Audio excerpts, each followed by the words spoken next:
A very good evening to one and all. We will be starting our today's webinar on enhancing blended learning using online classroom. Delivering this webinar, we will have Professor Narasimhan Swaminathan from Chennai and Dr. Shabnam Agarwal from Kolkata. Before we start, may I request each one of you to kindly go through the disclaimer and some important points before we start our webinar today, sharp at 4:30.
On behalf of Society of Indian Physiotherapists, I, Nitesh Bansal, Secretary of Society of Indian Physiotherapists, welcome you all for today's SIP web on enhancing blended learning using the online classroom by Dr. Shabnam Agarwal and Dr. Narasimhan Swaminathan.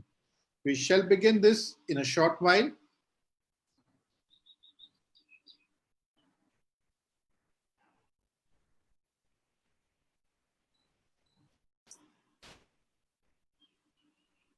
Meantime, may I request you to kindly go through the disclaimer and the important points before we start our today's webinar.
Hi, very good evening to one and all. I, Nitesh Bansal, Secretary of Society of Indian Physiotherapists, welcome you all on behalf of all our members. We welcome you for our third edition of SIP Web, where we are going to talk about enhancing the blended learning using online classroom. Without taking much time, let me welcome our first speaker, Dr. Narasimhan Swaminathan, who completed his BPT in 1999 and MPT in cardiopulmonary in 2003. Dr. Narasimhan was awarded with a 2 years International Fellowship in Advanced Medical Education and Research in 2012. He has completed a project which analyzed the entry-level physiotherapy curriculum of various universities in India and prepared a blueprint for uniform physiotherapy curriculum funded by Rajiv Gandhi University of Health Sciences, Karnataka. He has completed funded projects related to lifestyle disorders, physical activities. He has several publications in peer-reviewed journals and won Laureate Research Publication Award in 2017. He's a member of Sri Ramchandra Center for Health Professional Education and involved in training educators in digital teaching methods. He is currently undertaking PhD studies in the field of health professional education and digital technology. He holds an adjunct professor status with University of South Australia and visiting professor at Bournemouth University in UK. Thank you so much, Professor Narasimhan, for joining us today. I will not say between you and our audience, so over to you now. Thank you very much, Nitesh.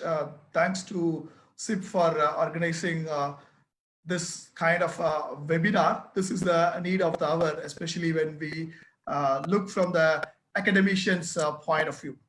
So this webinar, we have three objectives. So the participants will be able to identify the simple tools to conduct online classes to tide over this COVID situation. And the participants will be able to utilize the commonly used platform. We'll be focusing on the platforms which are freely available so that our academicians can use and our students will be benefiting by the classrooms. And then we will be able to discuss the advantages and disadvantages of the tools. So these are all the three simple objectives. So with these objectives, probably we'll start with the poll. Nitesh, could you start the poll? We want all of you to vote. Yeah, you'll see the poll on your screen. Please answer.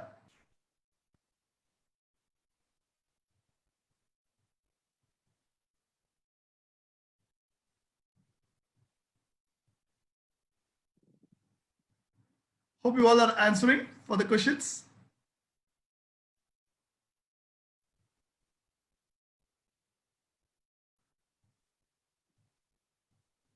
Okay. Can we have the results, Nitesh?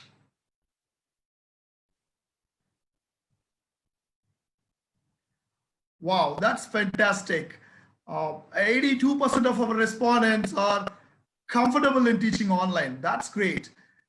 26% are trained, 74% are not trained.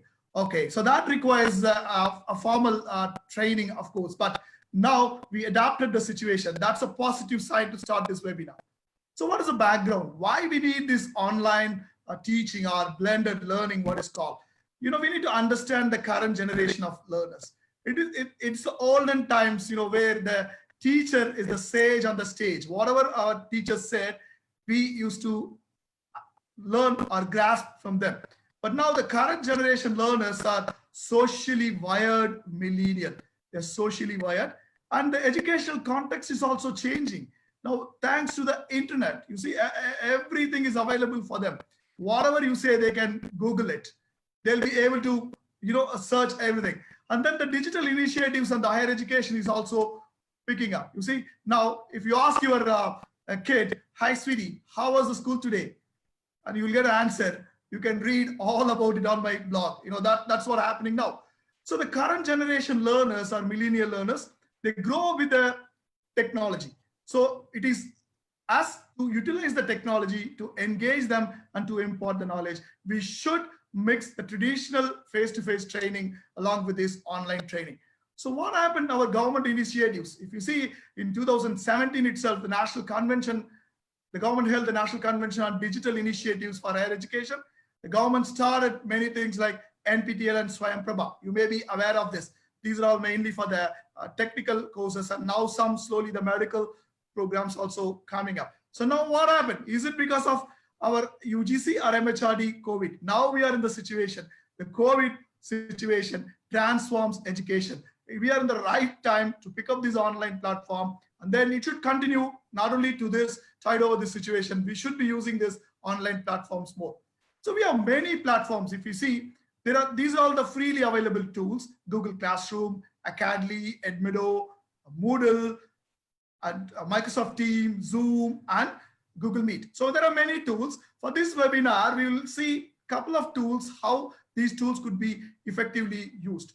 These tools are two types of online learning. One is synchronous and asynchronous. Synchronous is online. Now we are talking online. The communication happens in the real time, possibly more engaging. It seems to be effective. You can also give instant feedback, but provided the training and the availability of platform is necessary. The other side is asynchronous. Here the students can learn at different times. You record your video, you post it on the learning management system. That provides flexibility to the students to learn. It's more convenient. It allows the students to work on their own time. This is how you all will be attending some of the online courses through other platforms. So asynchronous and synchronous. Through this webinar, we will introduce all these tools. You will be able to use it for the benefit of our students, and even some of our, we will be able to use it for our continuing professional education also.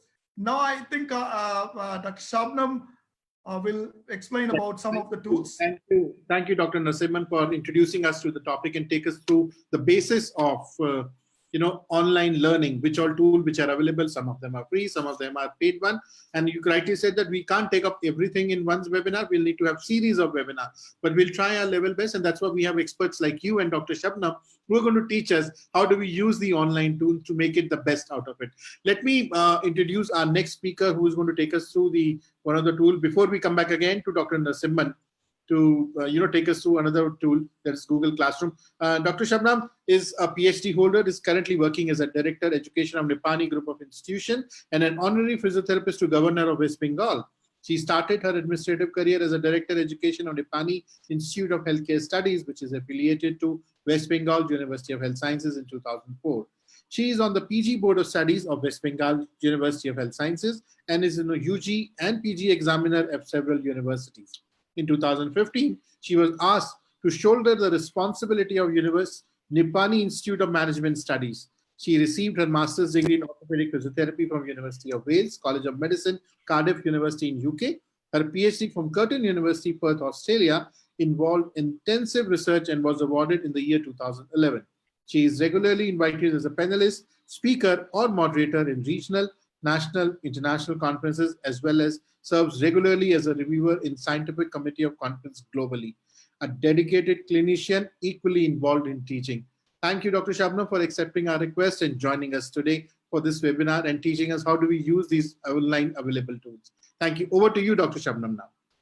Yeah, thanks a lot, Nitesh. And I'm really happy to conduct this webinar because I think the topic is just so relevant. And, I'll just go ahead because, and actually get on to this. I'll share what we have and what we've got here. So this is the new reality. The teacher is the same, but you've got different tools. We've got a flat screen on the table in front of us, which is called the computer or a laptop. And there's a teacher staring at us from the flat screen. We are at home. She's at her place, at her home. And all the communication is done via this. So this is difficult. It's not, maybe a lot of people have adapted to it, but it's not the ideal situation. And yet, because the time is such that we have to do this. So Zoom is basically the latest toy that we have. And Zoom has been met with mixed emotions. We've been scared about Zoom because Zoom has issues with security. And Zoom also is very convenient. So we would like to, its convenience is what kind of adheres us to it. The issue about Zoom was that it's Chinese in origin. And the viruses come from China and Zooms come from China, so people were a bit apprehensive. But Zoom's not actually Chinese. The owner, Eric Yuan, actually migrated to the US in 1997. And so it may have a Chinese owner, but it's not Chinese. Zoom is basically a pioneer in video collaboration, and it's really highlighted the importance of easy access to video calling. So it can be used very easily. It's very easy to use, and even children today are using it. It's absolutely okay with all the operating systems like Linux and iOS and the PC and everything. So Zoom is important to us as of now today. So Zoom download options are plenty. I feel that we need to download the app, because what happens is that when we download the app, it's quicker. A lot of times they say that you can access Zoom through the web, but it doesn't work very well at times. So download the Zoom app, and then there are plenty of options here. The desktop version works the best, and students should also be asked to download the app. So students normally, these are all the options for downloading Zoom, and you can carry on and on. Look at the options, look at the all the various options. And finally, what we need to understand is that although we are at home and we are working from home, there are certain etiquettes, which is concerned when we working online or we are attending online classes. So when we are doing a video conferencing, we should understand that the light should be in front of us so that our faces are well illuminated. And the other thing is that we should have headphones, ideally, and a microphone, because if the headphone and microphone is important. And a few other online etiquettes, like although you're at home, but it doesn't mean that you kind of dress shabbily. Like I know of children in the UK who are made to wear a school uniform and sit in front of the computer and conduct classes, so that they get the feeling that they are in school. So dressing up for a meeting is important. Now, a Zoom session is important because you can schedule it. Look at the fact that here you can schedule it in advance. You can exactly schedule the time. The duration of the meeting can be sorted out. If it's a recurrent meeting, that too can be chosen. Then finally, you will have a meeting ID that will be generated automatically, and a password which you can change, and it doesn't necessarily have to be the password that the software has generated. You have various options for video and audio, which you can select, but we can talk about that a bit later. The other thing is the ease of actually sharing the Zoom session on the calendar. You can choose Outlook, you can choose Google Calendar, you can choose other calendars. I'm a Google person, so I choose a Google Calendar. Once it appears on my Google Calendar, it's shared with my students, and it's easy for me to schedule a meeting. And this is how it appears. So this is a normal calendar for most people. And this is where I have a staff meeting, or I have another Zoom meeting, which is scheduled here. So it's easy. Even the Outlook calendar allows Zoom scheduling in tandem with Outlook as well. The meeting can be customized, it's everything can be customized in Zoom, and so that's important. So it's scheduled, and now what you can do is start a meeting, and when you join a meeting, this is how it looks. So most of the time when you get this message on your screen, it says join a meeting, and at the bottom it says sign up or sign in, right? So you click on join a meeting, or wherever you get the URL or wherever on the calendar, you can join a meeting. You just need to click there. And then you go on, join a meeting. There will be a meeting ID that will be shared with you. So you can actually put in the meeting ID. You can also at times put in a roll number in case your teacher sorted it out like that with you. And then finally a password has to be given, and the password is generated, as I said, either by Zoom or by the host. When you join a meeting, you can actually what happens is that your audio or video may be disabled.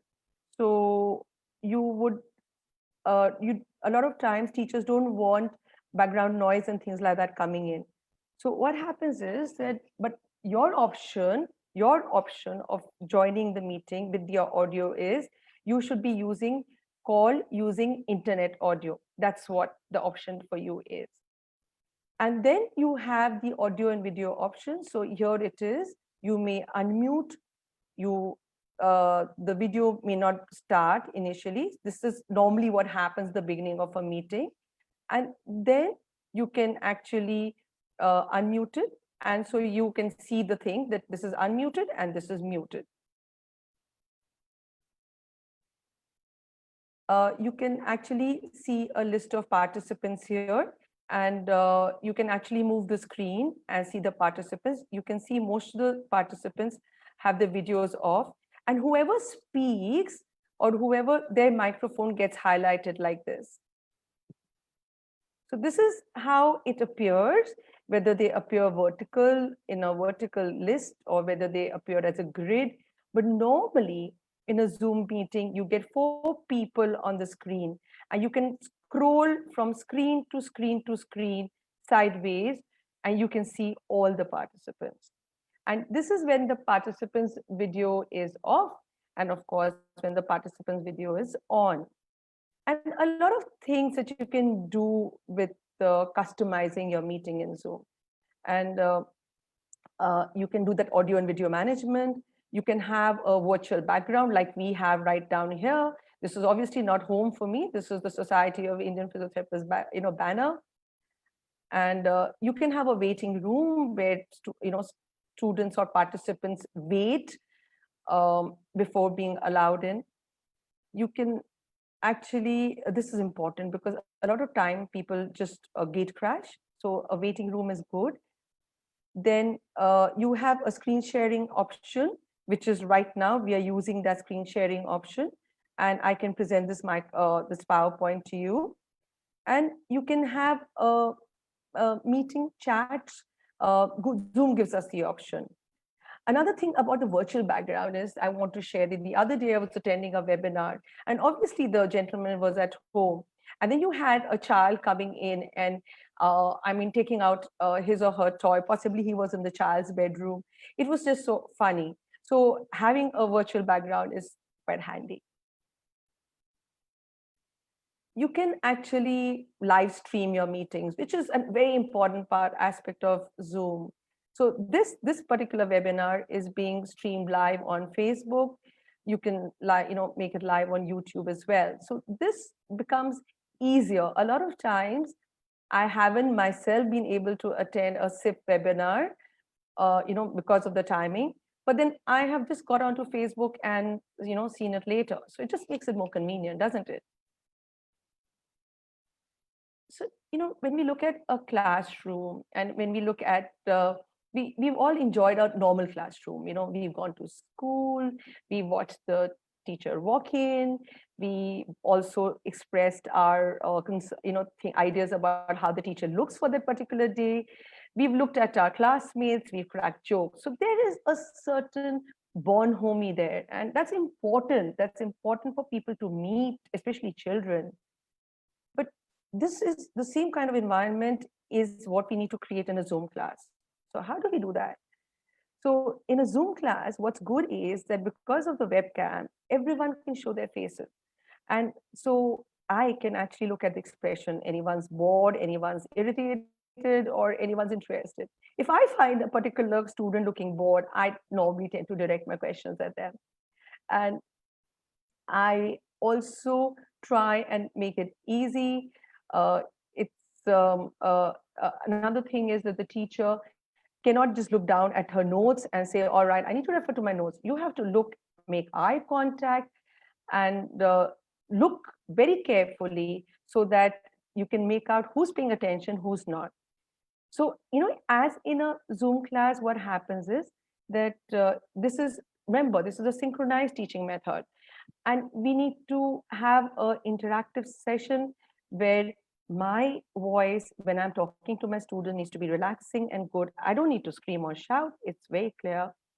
And the student needs to reply in the same. Another thing that is very important in a class is that, you've got a class of 30 to 40 students. So what do? How do you manage 30 to 40? You can't keep scrolling screen after screen.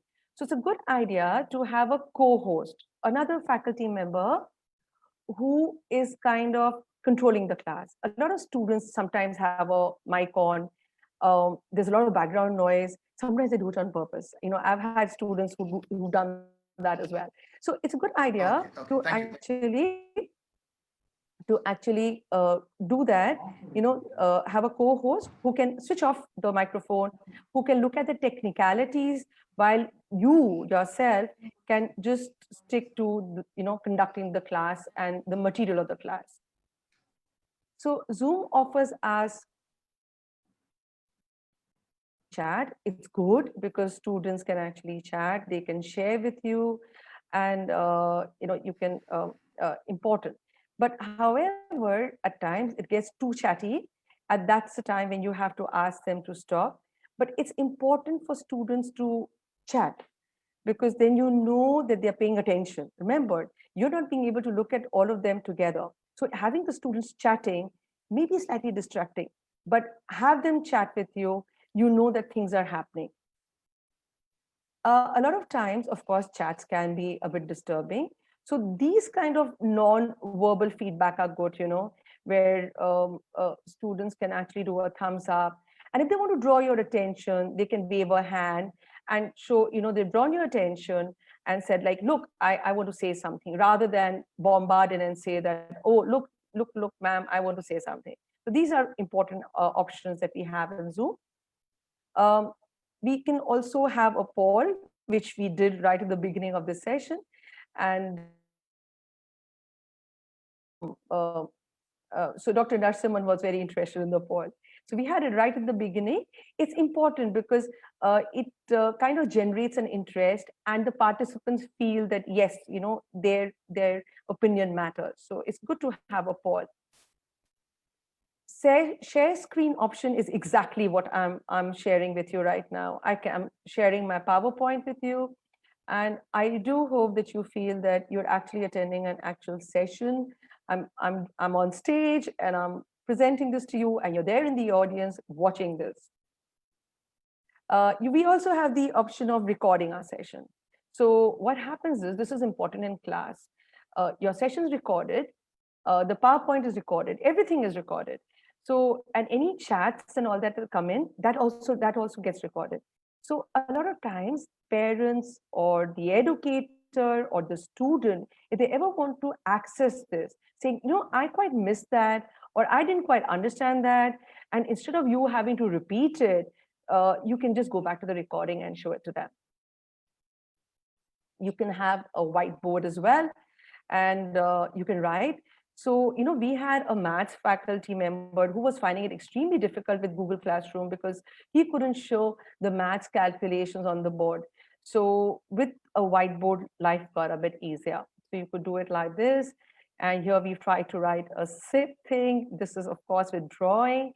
And here you can also type it out, so it gives you both the options, which is quite nice. Now, we've got a thing about Zoom free versus paid. So of course, anything that comes free is not, complete, and anything you pay for definitely is not better. But a free Zoom is still worth it because, we've all been using it. We all jumped into Zoom the moment the lockdown was announced, and we've conducted classes. Only thing is that whenever you have to conduct a class, you have to invite all the students via email, and then you have to send them a link. So that is a bit tedious. Security issues have been plenty because everyone got scared. My God, the number of mails and WhatsApp forwards we got regarding the security issues of Zoom were many. There were times when we were actually scared to have Zoom on our computers. So there was an issue, and I'm going to sort that out in the next slide. Another thing that's an option, that's a issue with the free version, is that there's a limitation of time. So if you have a lot of classes, it's good to schedule them one after the other so that you can have a longer time. Obviously, in a paid version, life is easier. You can have a longer class and it is a bit more secure. But there's good news for us, and because Zoom is zooming in changes. So they've got from May 9 to improve the security, they have said that you have to have a password. So you might turn around and say that I'm already having password. What's the big deal about it? But no, no, no, no. Now it's mandatory. You have to have a password for your meeting. And from 30th of May, Zoom will enable GCM encryption. Now you might turn around and say, what's GCM encryption? See, what happens is that so far, whatever we've been sharing on Zoom, anyone can access that, right? Let's say people at the server can access it as it is. So let's say if you have shared important documents, or you shared a presentation which you are fairly proud of and you didn't want to really share it with everybody, Zoom has it. Zoom has it as it is. But now with encryption, what will happen is that that whatever you share will be encrypted, and so people don't have access to your original document. And also, by May 30th, Zoom is going to upgrade, and everyone will have to move on to the upgraded version. So I think Zoom's doing a good job, and I hope that this particular session has kind of cleared a few doubts. And Nitish, I think that's about all that I had to say about Zoom. I hope that was helpful for everyone. Thank you. And of course, it was a great experience. I'm sure most of us are almost right now. Everyone who are there right now is using Zoom, and I'm sure other people also is dependent on Zoom for that. And good that you have cleared that air about security. Anyway, thanks a lot. Now let me invite you again, Dr. Narasimhan, who's going to share a very interesting tool again called Google Classroom. And thanks to you, Dr. Sharnam. I'm sure we'll come back to you when audience have a question, and we have another tool to see, Microsoft Teams. So let me just get Dr. Narasimhan on board now. Dr. Narasimhan, can you hear me? I think you're mute right now. I will unmute you. Yeah. Yeah. Thanks, Dr. Shabnam, for sharing Zoom. So what we saw now is a platform where you will be able to use the synchronous, the online, the direct one. So what you're using, that is what Dr. Shabnam explained. So now the simple tool, there is a poll. Maybe you could answer. Which of the following e-learn tools you are using? Probably we'll get the audience opinion. I can see that how fast Zoom is going up. I mean, oh, it's nice. Okay, can we have the results? Sir, can we wait for another couple of seconds, please? We see half of people have attended and many people are voting still. Okay, fine. Wait for half a minute or something. Okay, no problem.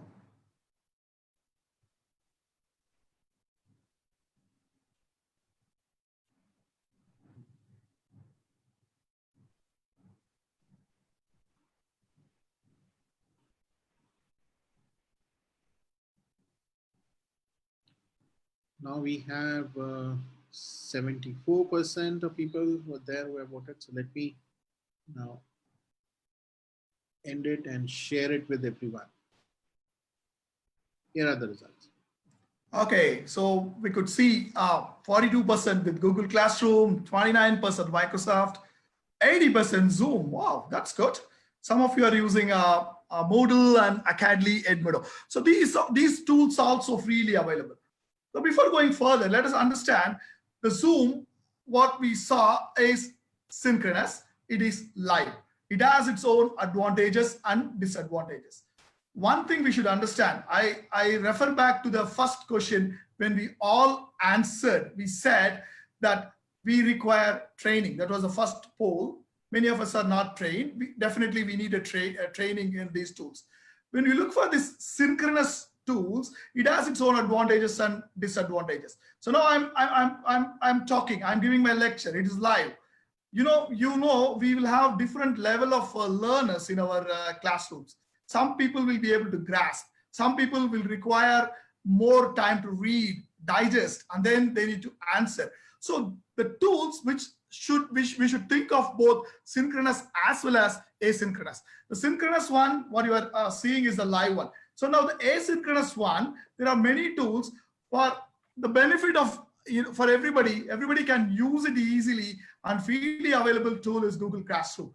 I could see many of you are using that Google Classroom. So you just need your account on your Gmail account. So you know the app. So if you see the app, and you will see Google Classroom there. So that's the Google Classroom. So once you are there, you will be able to see, you will be able to create the number of courses. You could see my classrooms, the number of courses created. So more than the technical aspects, this you can play around and you will see how this could be. Most of you are using. But the point, what we need to understand is Google Classroom is asynchronous, but now it could be made synchronous also. Again, I would like to stress on this. We should have both synchronous as well as asynchronous. So synchronous one, it could be recorded. If you have a beat, so you will be able to deliver the synchronous one, the online live sessions. At the same time, that could be recorded, and then that could be uploaded to the Google Classroom or whatever other platform you are using, Academy, Moodle, or Edmedo. So it is very simple tool. Many of you are using. What is the first thing? You'll be able to create the classes. So what are all the classes you want to create? So now this is the button. When you create a class as a teacher, so you'll be able to create. So once you create it, you'll have the folders. So this it is very useful, very user friendly. For the last 3 years, I'm using this. It's really teachers friendly. Of course, the students friendly for asynchronous, not for synchronous. It has its own advantages and disadvantages also. You'll see the classwork. So that is the area where you will be able to post your material. So some of the important rules, it's more than the technical. From the education point of view, you should be very clear that what you are posting there. You should be very clear that the students are not present directly. You are not going to talk to the students directly.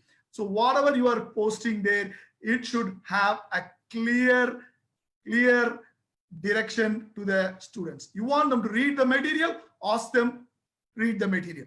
You want them to watch the video, post. What is the objective? It's very important.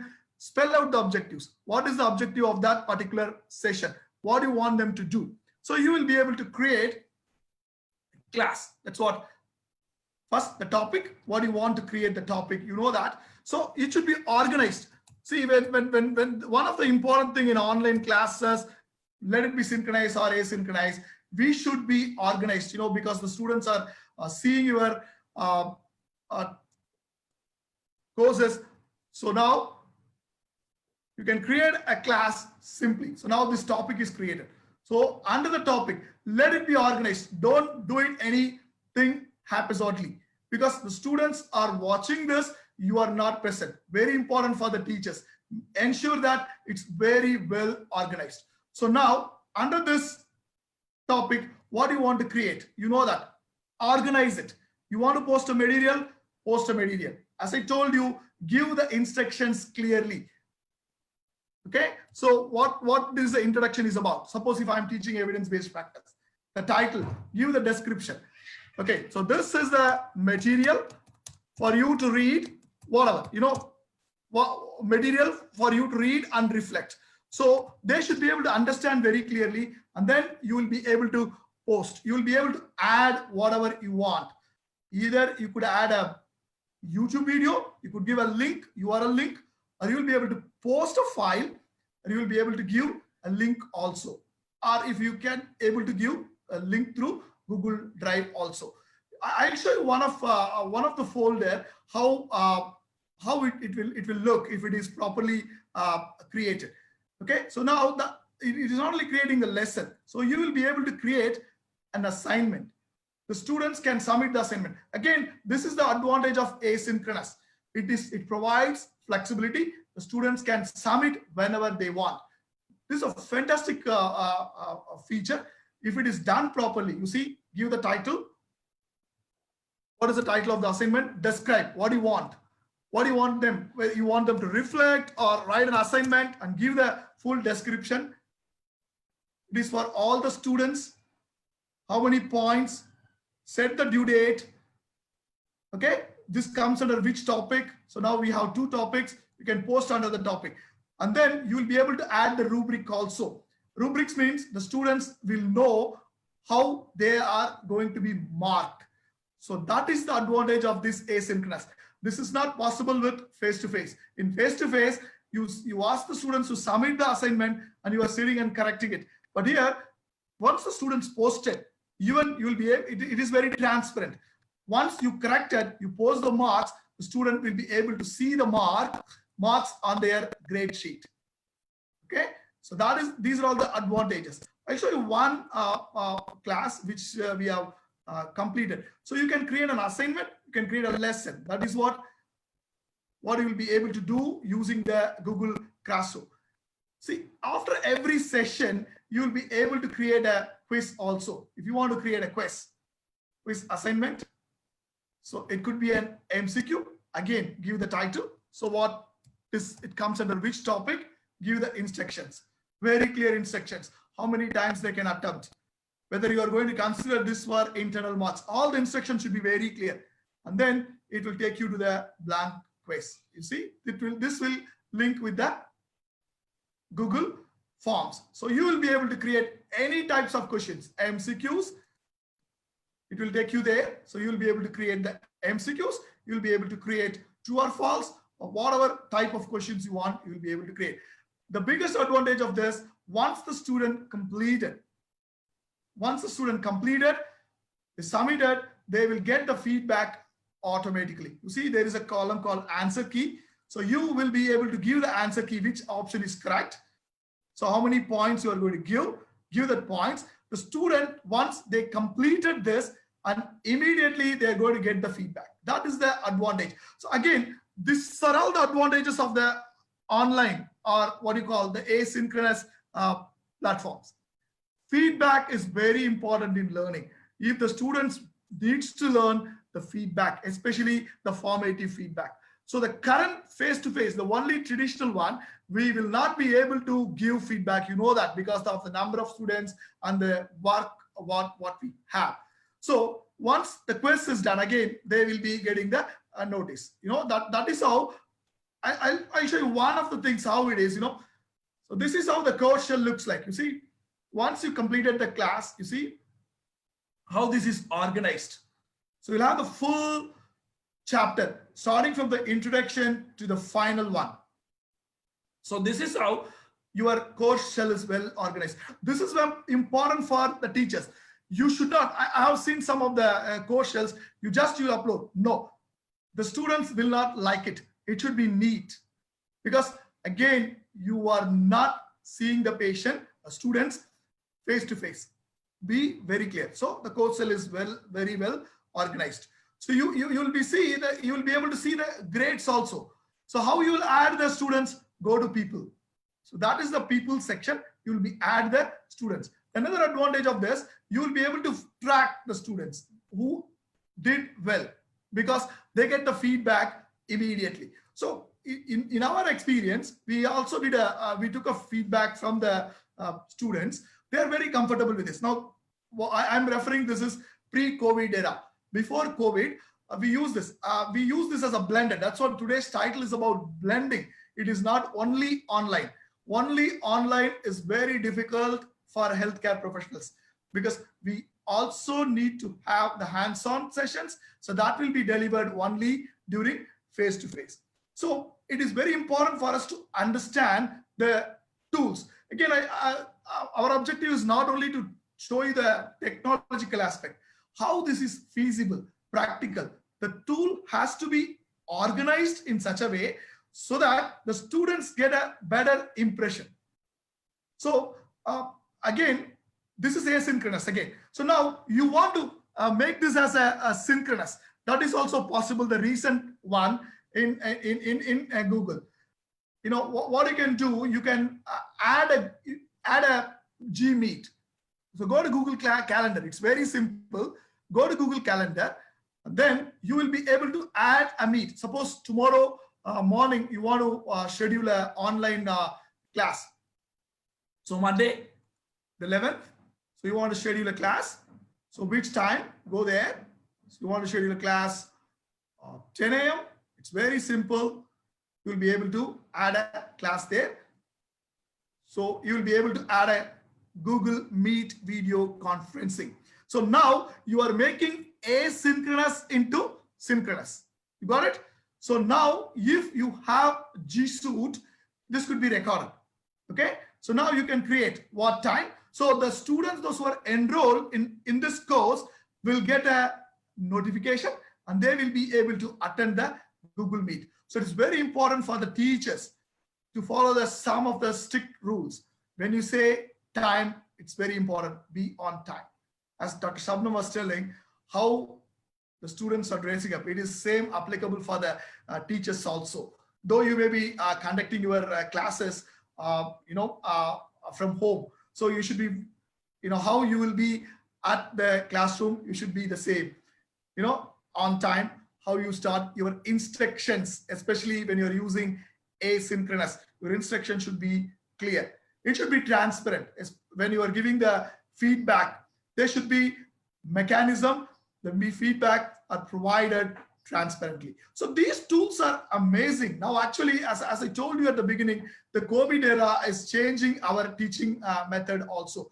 In developed countries, they started using these tools for a longer time. So now it is time for us. It's nice to see on the poll, many of you are using many of these tools. So now, as a higher education providers, we should be well versed with these tools, and the students' perception is fantastic. When we look for their the readiness, they all wanted this kind of. Again, I refer, this is pre-COVID. The students want these kind of classes. So when whichever tool, it could be Google Classroom, or it could be Zoom, or it could be Microsoft Teams, whatever. See, all these tools are compatible with their mobile phones. Recently we had an issue. Some of the students, they are from remote. When they went back home, we should understand that they don't have internet access like what we have in the cities. We should keep that in mind. So that is the challenge with synchronous. Now what we are doing this webinar, these are all synchronous. The challenge is that, but if it is asynchronous, it is stored, it is flexible, and then the students will be able to access that anytime, whenever possible. Again, coming back, we should blend both synchronous as well as asynchronous. Have a live sessions, but the live session should be engaging. It will be very difficult, from remote, from Chennai, I'm sitting and I'm talking, some 500 people are listening. So it's very difficult for us to keep the people engaged. So there are some tools like this poll, and then there are other tools like Kahoot, and there are tools we should make use and to keep the people engaged. So this tool is a very simple tool, Google Classroom. You should explore this for asynchronous, but now it could be used for synchronous also. But make sure it is giving more knowledge to the students and it is not tiring them, it is not boring them. I think with this, I think I will hand over to Dr. Shabnam again to explain the other tool. Thank you, Dr. Narasimhan, for taking us through in such a detail about using Google Classroom, let me invite Dr. Shabnam for another important tool, which is again quite popular by name Microsoft Team. And I believe, Dr. Shabnam, is it right that it's being offered free for education institution? Yeah, well, actually, because of the COVID lockdown, the government of India has actually kind of twisted Microsoft a bit and said that they have to offer it free for 3 months. So it's good news for us, institutions as well as for our students, because Microsoft Team is both synchronous and asynchronous teaching, Mhm. and it does everything. So it's like a Zoom and a Google Classroom combined. So in fact, I'll just touch briefly because most of the features are common, and but whatever additional feature is there, I'll just touch it briefly because I guess time is we are running a bit short of time. Yeah, sure, sure. So over to you about Microsoft Team, Dr. Shabnam. Sure, sure. Thank you so much.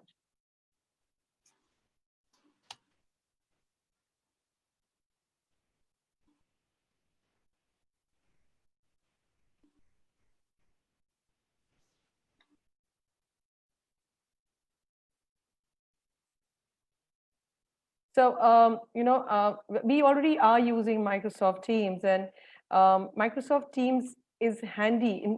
Initially, we were using just Zoom and Google Classrooms, but now that we've got Microsoft Teams, life's become a lot simpler. So, as it loads, let me just talk about it. So, what happens in Microsoft Teams is that you can, as I said, is synchronous as well as asynchronous teaching, which means that students can do later at leisure, with emails and posts and notebooks. And they can also immediately have a video conferencing where you can actually speak to them and talk to them.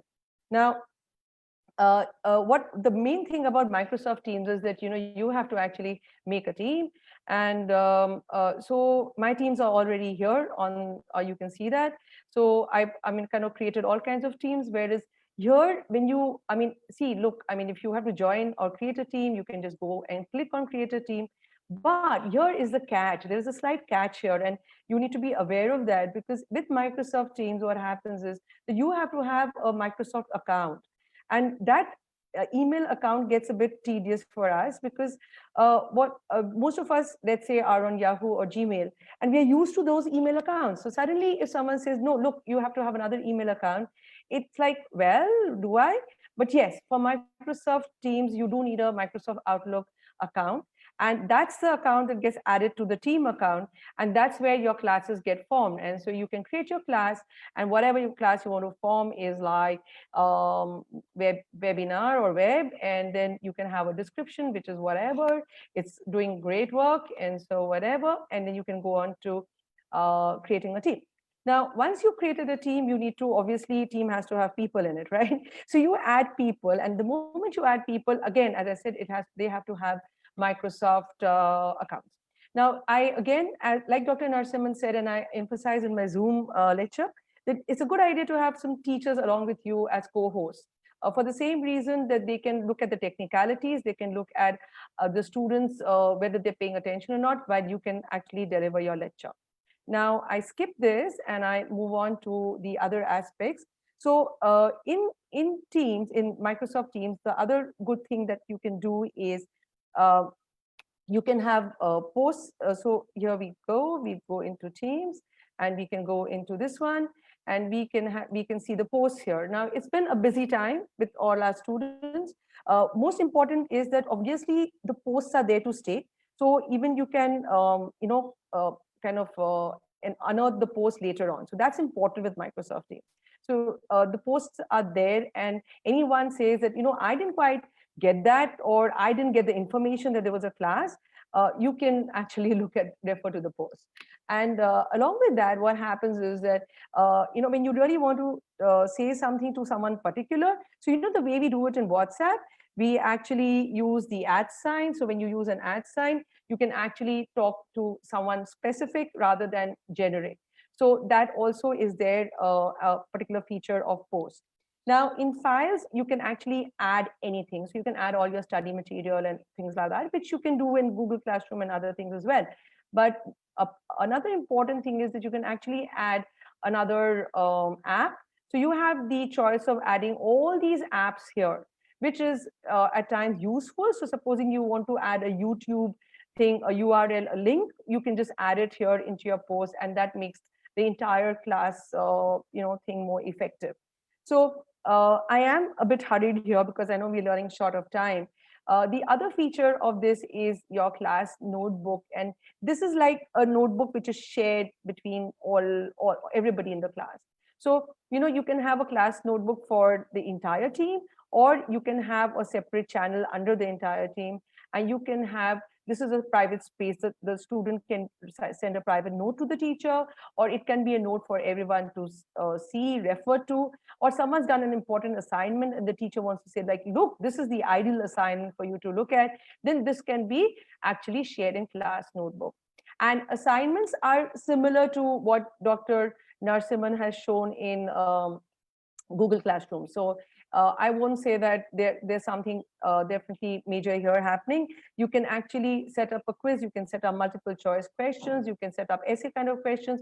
And here what can happen is that you can actually look at the time that the student is logged in, how much time the student took to complete the assignment, and the time the student completed the assignment. So what happens here is that because you can do that, the time spent, and if the student overshoots their time, then they can get their marks cut or whatever. So the other important aspect about MS Teams is, of course, a calendar, and you can have your entire schedule on a calendar, which is important because students need to know in advance what you are going to deliver and what is expected of them, and how and when they need to prepare, which is again similar to Google Classroom, but it's all happening together. I don't have to move from Zoom to Google Classroom. This is where I posted in Google Classroom, this is what I did in Zoom. I don't have to do all of that. It's there, it's a one-stop shop. Now the other, and of course you have the option of having these video call conferencing. So it's right down here. One second.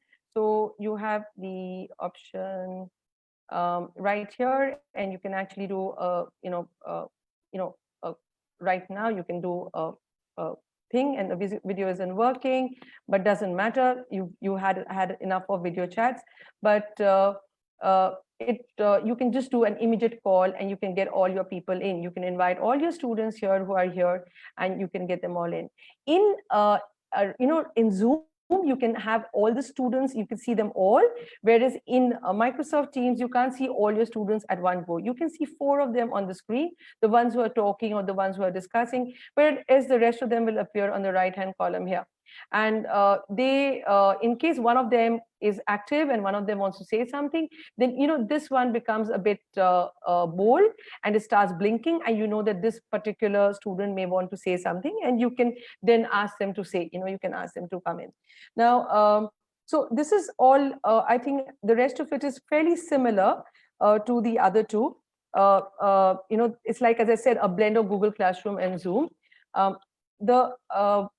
Here, another thing that you can do with your students is that when the student comes in, and you can actually have them joining in, you can mark them as attendee. So the moment you mark them as attendee and not the host or whatever, then the student has no, you can't bulldoze, they are automatically muted. And so life becomes easier for you to conduct a big class like with 30 or 40 participants. So marking them as attendees is important, which will happen the moment you invite them in. And you can also look into that aspect. So screen share options are similar to Zoom. You can actually screen share your PowerPoint, you can screen share a whiteboard. So all the same options are there, and you can screen share a lot of apps there. So in case you want to show something from YouTube immediately, and then conduct the class, and then come back to a whiteboard, and then do a PowerPoint, it's right here. So it's the ease of conducting a class, the ease of using multimedia, which was like a dream for us when we were kids, wasn't it? I mean, imagine watching a movie, then watching a PowerPoint, then having a discussion, and then getting it all done, and then possibly giving an assignment. No, I wouldn't have liked that as a student, but as a teacher, yes, I would do that to my students. Sorry about that. So this is what we can do. A lot of times, even if you don't have Office 365, because MS Teams is more linked with Office 365, no matter, doesn't matter. So even if the app doesn't come in directly, when you want to add an app here, and like there is this plus sign that you get on the side, this plus sign, and the moment you click this plus sign, you can add on all these apps. In case the app doesn't come on, it doesn't matter, because if you've been working on any of these apps, you can upload it in the file section. So you can upload it in files, and Google MS Team will take it up. So when you end a meeting, say that, sum it up and say that, look, it was a great meeting and good to see you all. And I'm glad that we had this class. What also happens is that you can refer back to it later on. Again, same thing when students say that, oh, I didn't quite hear what happened at the end of the meeting. Well, voila, it's all there on the screen in post. And so you can all say that, so I can actually say, yeah, good to be in this webinar. And I can kind of end up the meeting. I can actually sum it up as well, saying that this is what happened and this is what I liked about the meeting and this is what I didn't like. So this is easy. It's free for us for the next 3 months till the government of India decides further. And of course, till COVID takes us wherever it takes us. So enjoy it. It's a great experience. We're really enjoying working with Microsoft Teams, and I hope you enjoy it too. Nitesh, I think I really went through it very fast. I hope I made sense, and you can get me back. Thank you. Thank you so much for keeping our time limits. I'm sure it's such an interesting and a deep topic. We have an audience which is actually very interested in this kind of a learning. So I'm sure. Thank you so much. May I now request you if you can stop sharing your screen? Yeah. So we have Dr. Narasimhan. Before we move towards the end and take a few questions, we have tried to answer a few questions directly by typing it, but there are a few questions we would like to take it as a share. But before we start the question and answer, Dr. Narasimhan, would you like to make a comment, something on summarizing before I come back again to Dr. Shabnam on this? Yeah, online education is very important. There is no doubt. There are very many tools are available. One important thing, we should follow the education principles. Whatever sessions you're having, let it be synchronous or asynchronous, define the objectives. It could be 2 or 3 objectives. Define the objectives and make sure at the end of the session, the objectives are met. Let the learners feel the objectives are met. See, today we had 3 objectives. We will introduce the tools and we will discuss the advantages and disadvantages. You will be able to understand the tools. That's what 3 objectives we had. We met the objectives kind by seeing the questions and other things.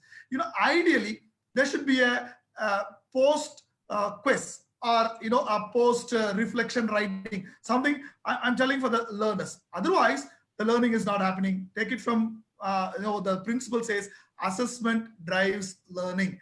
So now we all are jumping because we have all these things and everybody wants to deliver the lectures. But what is the objective? Please ensure the objectives are met. Use only 1 or 2 tools which you are familiar. Don't keep changing your tool. Today I use Zoom and tomorrow I use GoToWebinar. Tomorrow it is confusing the students also, and for you also it's not good. Select 1 tool, 1 or 2 tools. Be strict with the tools and keep using the tools, same tool, and you will become a master in the tool. That will help your students also. That's to summarize. Once again, thank you very much, Nitesh. And don't say right now. We have questions also. We will. Yes. Okay. I think that the main point what you're focusing here is we all need to, make your objectives very clear and then decide on tool. Dr. Shabnam, would you like to also, make it kind of a summary what we have been discussing so far, and what will be a message what people can take home out of this session? Yeah, I endorse that. I think that we now that we've got into the situation where we are only doing online teaching and we're not, actually doing a blended one of in person and online, we do have a responsibility towards our students, and we do need to make it interactive, interesting, and it should be productive. We can't just like deliver a lecture and I've done my job and it's over with it. So we need to be innovative in it. And we need to have our, as Dr. Narasimhan said, our aim should be clear, our objectives should be clear, and we should ensure that our objectives are met at the end of the class. Great. And I think now let's start up taking up the question. We will not be able to take all the questions, but let me pick up the important ones. One of our listener has asked very direct question about online examination. How do we ensure that we conduct examination also online? Because we are not sure right now when this is going to come up. So again, online exam for what, we should be very clear. Are we using online exams for formative or summative? Okay, so for a formative assessment, online exams are pretty much easy. Like all these tools are allowing us, even Microsoft or Google Classroom are allowing us to conduct the formative exams, and the assignments with the clear rubrics is fine. But when it comes to summative exams, again, what is the level of outcomes we are assessing? If you are assessing at the level of creative, higher level, especially when we look for the postgraduates or at the final year physiotherapy students, knowledge component can be assessed very much, provided we have a foolproof system. At the level of creative, we say in Bloom's taxonomy, the highest level, the creative can be assessed with a properly designed assignment with a clear rubrics. Online is possible, but practical exams, there are solutions are coming up, but there is no evidence to assess the skills. Physiotherapy is totally skill based, so the practical exams, that will be a challenge for us. But there are some of the studies happening in the medical field, how they perform, and that is recorded, and then it is scored. But we are ready to reach there. But it is possible. It is possible, provided we have a foolproof system. Great. Thank you, Dr. Narasimhan. Dr. Sharma, next question is directly to you. Someone wants to ask how you're doing attendance on Microsoft Teams. So what happens, that's where the, initially you have the co-host. So, there have been times when the students probably logged in and then has probably gone to watch a Netflix film. And they're just there, So what you have to do is you have to be very alert. And if you find that, you have to keep moving keep looking at the right side column and suddenly ask questions. So the student knows that the teacher's alert, and I may suddenly be asked. And if they don't answer, then they are taken to task. So that does happen. It would happen to us also if we were students. We'd probably just log on and leave it at that. But you have to keep asking. That it has to be very interactive. So it's very intense for the teacher actually, because you have to be super alert. You're not looking at them. You're just looking at initials there, and you're looking at a virtual presence. I know all of us must have seen that WhatsApp message which is doing around. There is a video where a person is holding his iPhone with his picture right in front of the camera. And there is another cartoon where the kid is sleeping on the floor and the class is on there. I'm sure all of us. One other thing with attendance, we tried, some of the things we tried. After every session, there should be a simple formative assessment. That assessment, if the student didn't attend the session, they will not be able to answer. Again, one thing is very clear. We should be very clear now that present generation teachers, we should not be punitive. They are adult learners. Learning is for them. If they are not attending, they are missing their learning outcomes. We should be very clear as a teachers. But one thing, as you rightly said, we will be able to see whether they are there. But again, after every session, give a formative assessment, a simple formative assessment that should be based on the session. Then you will be able to see whether they were there in the class or not. I think very valid point. And the last question which we have to take it today is there a time limit for MSc? No, there's no time limit for that. No, you can just carry on. It's great. There's no issues there. So as usual, we have our president exactly at the right time towards the end to thanks and concluding this session with his concluding remarks. Dr. Raju Parashar, President of Society of Indian Physiotherapists. Once again, I would like to thank you, sir, for providing this opportunity and taking this initiative for connecting with all the audience across the country, and I think few of them from abroad as well, from learning from each other's experience. Over to you, Dr. Raju Parashar. Good evening, Dr. Parashar. I think we are challenged with the technology as of now. Dr. Raju Parashar, can you hear us?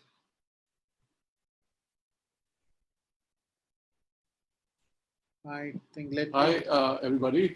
Another great. There seems to be a challenge with your internet connection.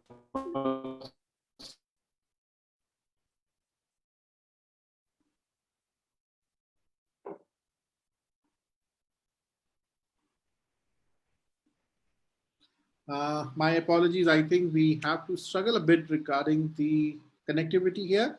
Let me try that once again, if we can have him talking to us. Yes, we can try that once again, if it works.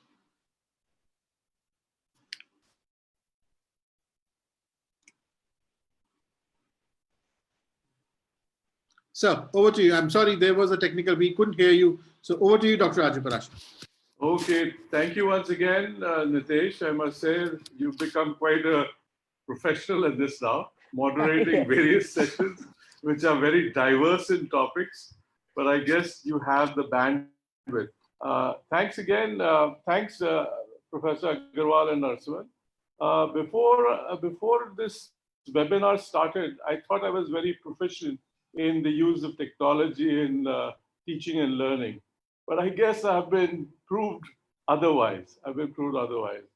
Um, I've been using technology since the 90s in the United States. And, I guess technology has changed so much. And I think that this was a great session. But a couple of things, two things actually. One is that you have actually highlighted and shown us the richness, the versatility, the depth, and the bandwidth by which we can use technology in teaching and learning. So thank you very much for that. Thank you. I basically I've been very skeptical about the use of technology and this whole blended learning thing and all that stuff. So I think after having heard you all, I think that I am going to be a convert very soon. Oh, So good. thank you very much for that. Thank you. And thank you once again. I thank both of you and our president for joining us today. Thanks to all our audience who have joined us today. Let me introduce a poll to all of you before you leave. Share your feedback with us so that we can plan all our future webinars. So thank you so much. Thank you, Dr. Shabnam. Thank you, Dr. Narasimhan, and Raju sir, to you. And before we meet, Thanks. again, Thank you. Thank you. Thank you, Thank sir. you, Dr. Nitesh. Thank you, It's been- Nitesh. one of you to kindly share your feedback before you leave this webinar. Thank you. Thank you.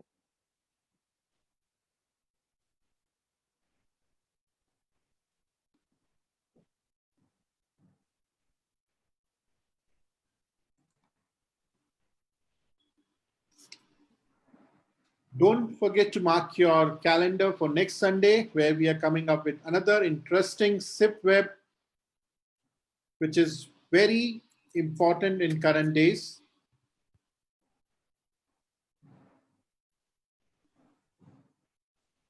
We have started another series by name SIP Chat, where we are going to chat with our veteran physiotherapists. Like we did on last Friday with Dr. Dastoor, we are coming up with another edition of SIP Chat with Dr. Ashok Bhatnagar from New Delhi. The details about the same will be shared on our Facebook page. So the best way to stay connected is to like our page on Facebook and be updated about the information and activities about Society of Indian Physiotherapists. Apart from this, we will also like to invite you to our 6th annual conference, which as of now is scheduled for a beautiful city in Chennai. For details about our SIPCon, please log on to our website, which is sip-physio.org.